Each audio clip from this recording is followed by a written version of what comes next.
Tuwing dumarating ang Semana Santa, maraming tao ang ginagaya ang ginawa ni Jesus. May mga nagpapapako sa krus, may mga nagpapapalo, may mga naglalakad ng nakayapak at may nagpapabuhat ng krus. Akala nila kapag ginaya nila ang paghihirap ni Jesus, mas mapapalapit sila sa Diyos. Pero ito ang tanong, talaga bang kayang ulitin ng tao ang ginawa ni Jesus? O baka ginagaya lang natin ang sakit pero hindi natin nauunawaan ang sakripisyo niya?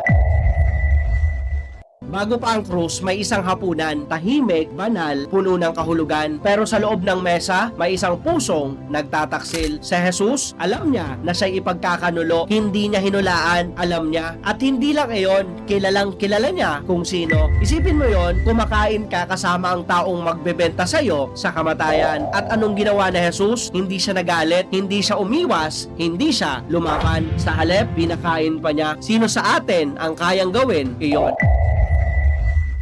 Sa hardin, hindi pa nagsisimula ang palo, hindi pa tumutulo ang dugo sa krus. Pero doon pa lang, lumalaban na si Jesus. Hindi laban sa tao, kundi laban sa kalooban. Ama, kung maaari ilayo mo sa akin ang kupang ito. Pero hindi doon nagtapos. Ngunit, hindi ang kalooban ko ang maganap, kundi kung ano ang kalooban mo. Dito pa lang, marami na ang bumibigay. Pero si Jesus, sumunod. Hinuli siya, hindi bilang isang bayani, kundi bilang isang kriminal. Pinagtawanan, dinuraan, sinampal at pinaglaruan. At hindi pa doon natapos, pinagpalo pa siya. Hindi simpleng palo, kundi palo na kayang matanggal ang laman. At dito, pumapasok ang isang matinding katotohanan. Isaiah chapter 52 verse 14, sinasabi, marami ang namangha sa kanya. Ang kanyang anyo ay nasira ng higit pa kaysa sa tao at ang kanyang itsura ay hindi na makilalang tao. Hindi na siya makilala. Hindi lang siya nasaktan, nabura ang kanyang anyo. At tanungin mo ang sarili mo ngayon, kaya mo bang umabot sa ganitong punto para sa ibang tao? Pinasan niya ang krus, hindi lang kahoy, kundi ang bigat ng kasalanan ng mundo. Bawat hakbang, may kasamang sakit, may kasamang dugo, at may kasamang hirap. At sa bawat pagbagsak niya, pinapasan pa rin niya. Hindi lang krus ang dala niya ang kasalanan mo.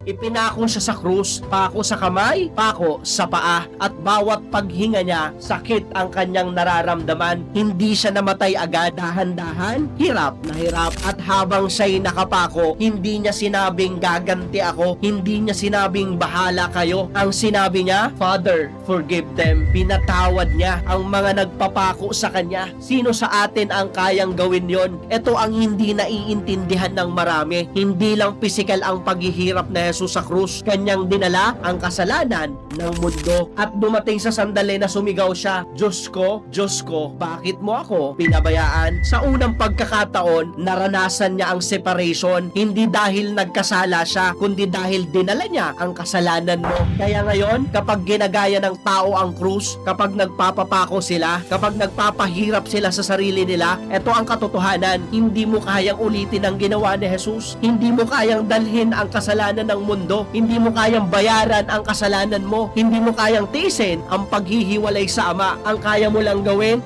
ay tanggapin siya. Sa Semana Santa, hindi ka tinawag para gayahin ang paghihirap niya. Tinawag ka para maniwala sa ginawa niya. Hindi para pahirapan ang sarili mo, kundi para isuko ang sarili mo. Dahil ang krus, hindi eksena na dapat ulitin. Ito ay sakripisyong dapat paniwalaan. At ang tanong ngayon, tatanggapin mo ba ang ginawa niya para sa'yo?